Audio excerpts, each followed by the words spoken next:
Yesterday, we got some fake trade news and rumors and things that popped up about Zion Williamson. Well, today, we actually got some updates on a couple of situations. The Zach LaVine to Denver Nuggets things seems to be completely off, as the Denver Nuggets have had enough time to kind of think about the fit with Zach LaVine and Jamal Murray together, and it's kind of turned them off a little bit. Well, per some reports, we'll talk a little bit about that and why the Chicago Bulls front office, their hesitation may have given that Denver Nuggets team too much time to think about everything. Also, Joe Cowley reports that Dosunmu and Coby White could be on the trade block as Chicago Bulls look to maybe reshape their roster. We're going to get into all that plus more right after this.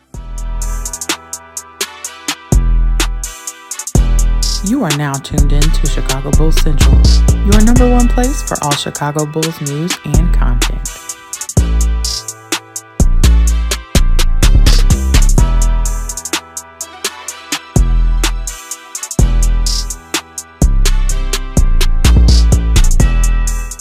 What's going on, Bulls fans? Welcome to another episode of Chicago Bulls Central, your number one spot for everything Chicago Bulls related. I'm the host, Hayes, but more importantly, you guys can follow the channel at Bulls Central Pod on every social media platform we happen to be on. With that said, let's go ahead and get into it. And I just want to start off with this one. This is not your daily episode today. I actually was in the midst of recording the daily episode when these things came out. And due to the daily episode being kind of an analytical look at where the Bulls stand right now versus the preseason expectations and things like that, I didn't really feel like this news fit into that daily episode. So you will be getting another daily episode. It'll be dropping a little bit later just to provide a little bit space from this video. So stay on the lookout for that. But we're the number one spot for everything Chicago Bulls. So because of that, I had to bring news as it did drop. So first up, the first bit of news that we have that we're going to talk about, this one comes from Michael Soto. He says this: there's been growing pessimism that the Chicago Bulls' two-time All-Star Zach LaVine will be traded to the Denver Nuggets in a package for Michael Porter Jr., league sources tell HoopSite. Chicago doesn't want to absorb Zeke Nazi's contract, his 4-year, $32 million contract, and would need to offload him to a third team, such as the Detroit Pistons, who have $14 million in cap space going into the trade line, to be a third-party facilitator in trades to acquire draft capital. Chicago doesn't want to waste any assets having to flip Najee to a third team, and Denver lacks the future draft capital likely needed to make the deal happen. On the basketball court, there are also internal questions about whether LaVine and Nuggets guard Jamal Murray would coexist effectively on both sides of the ball. And so this is something that I think it's got some fair basketball analysis going on here, right? Like, the Jamal Murray, Zach LaVine thing, even though I think they are different players in how they score, they still do need the ball. And while Jokic is a great facilitator, he's good at getting players open, and that's one of the things that I was excited about, if this trade were to go down, was where Zach LaVine was going to get to play with somebody who was going to be able to create for him like he's never really had before. And while he's played a complementary role here with the Chicago Bulls this season and understood how to fit in and where to get his spots and things like that, I think that growth with Zach LaVine would be really good. But then you look at the fact that Zach LaVine is averaging, 22 points, something like that, on the season. Jamal Murray started to wake up. He had a kind of slow start to the season. You look at the month of December for Jamal Murray, 22 points. He's doing that on 46% shooting, also 42% shooting from the field. All those numbers are worse than Zach LaVine, I want to add in. But he's also averaging 6 assists per game in that and 4 rebounds. So, with the month of December going the way that it was going, when you look at November, he was only averaging 18 points per game on 43% shooting and 31% shooting from 3.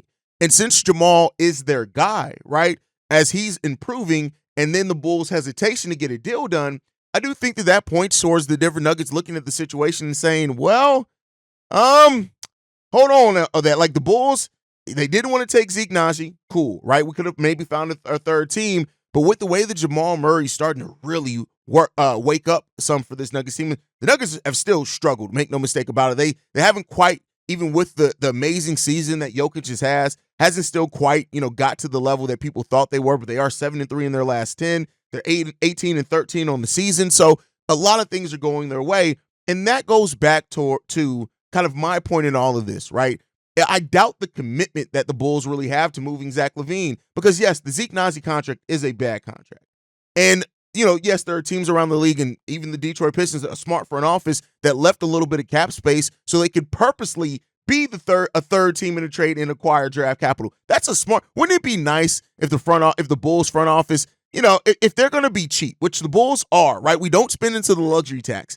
Can you at least be smart cheap, right? And save some money to where you can be the third team in one of these deals and start the problem with the Bulls isn't just that the Bulls need a tank or whatever to keep their pick. It's the fact that they gave up draft capital and they don't really have a clear path to reattain that draft capital.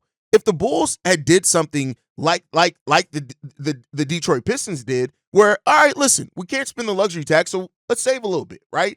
And let's see if we can acquire a protected first, acquire a couple of seconds. If you can do that, let's just say every other year, right? Or every few years, once every 3 years, you set yourself up to be the third team in a trade. You could acquire draft capital that way. Again, if you're looking for creative ways to improve your team, that's a way to do it. And that's one of my problems with this Bulls front office is that everything they do, they fail at. You can still be cheap and be creative, right? You can spend you can not spend into the luxury tax and be creative.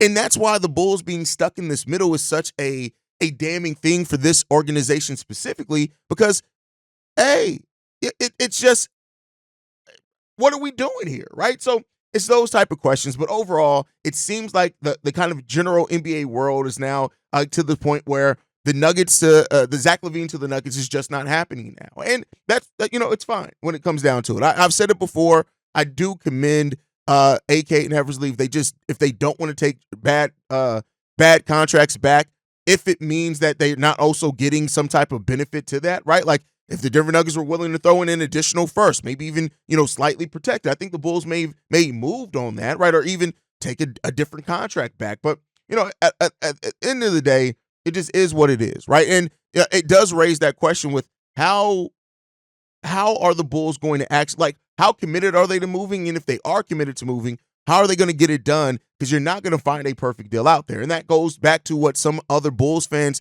think in their feelings on it of, let's just keep them at that point. And and I've said it before, that's what the path looks like we're on as far as just keeping Zach LaVine and just working it out that way. That's where it seems like things are going.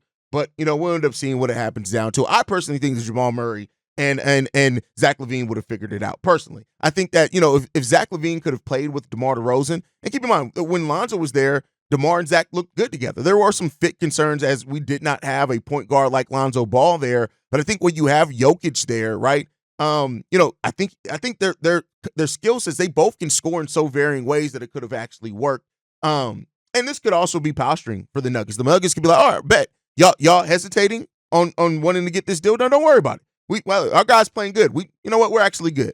And it could just be that, right? This could be part of just the ebbs and flows of it trying to get done when it comes down to it. So, we'll see what happens there. And, overall, we'll see how things go, man. We'll see how things go. But let me know what you guys think on that down below. Now, with that said, with this trade update, I'm going to throw this in here as well. We got a Joe Cowley article. Now, you already know, if you guys have been following me for a while, how I truly feel about Joe Cowley articles. And it is what it is. I think Joe Cowley sometimes tries to push his speculation off as fact. That's just my personal opinion on Joe Cowley. But he did have an article that came out as well that said that the Bulls might Coby White and Dosunmu may be on the trade block. Now, this is not a surprise to a lot of people, right? I think we had this conversation kind of at the start of the season. It kind of died off with the rumors around Zach LaVine and Nikola Vucevic picking up. But, he had a quote in here from Coby White asked about, could Coby White be moved? And Coby said this: you're never out of the fire. Everybody is tradable. There's maybe like 5 guys in the league probably right now. Unless I ask to be traded, I'm not going to be traded. You're never out of the fire.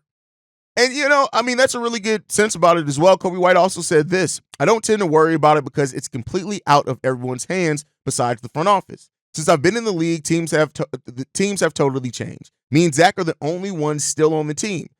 So I've seen what it's like to have your whole team shipped out. I've seen what it's like to have a different head coach from when I started, a different front office. So it's just business. And I had to learn that. And it's one of the lessons you better learn quickly.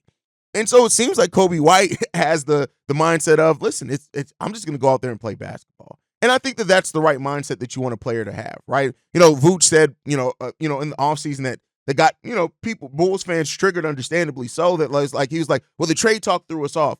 I mean, that you're going to be in trade talk for the majority of your NBA career. And that's every NBA player, right? You're going to be in trade talk. But Joe Cowley does go to point out that the Bulls' desire to reshape this roster, it could put the Bulls in a place to where if they can't move Zach and Vooch, they can move Coby White or Dosunmu. Now, you guys know how I feel about it, and I know how everybody else feels about it at this point. But it does seem like it's something right now that it is still something going on out there as a possibility, and it's something to watch. Now, I'm not going to say, again, it may not be the right decision. It could end up being the right decision. I don't know, right? I'm not in those conversations. I have my thoughts on what I would like to see the Bulls do, absolutely, but that doesn't mean that the Bulls are going to do it, right? And so ultimately, we'll see what comes down with this. We'll see what the Bulls decide to do, and if they decide to, whatever moves they make, you got to hope that they make the right moves, right? That's what it really comes down to, the right moves. And I'll say this as well, and this is a different perspective to add to this.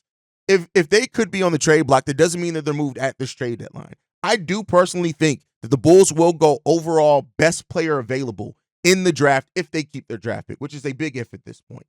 And if that player ends up being a guard, you could have to move one of your guards to make room. And in that case, that flexibility could come in at, right? So I think that that's something to keep an open mind about regardless of how you feel about this. And we'll see how it's going to shake out, guys. I mean, at the end of the day, like I've said many times, it's out of our control.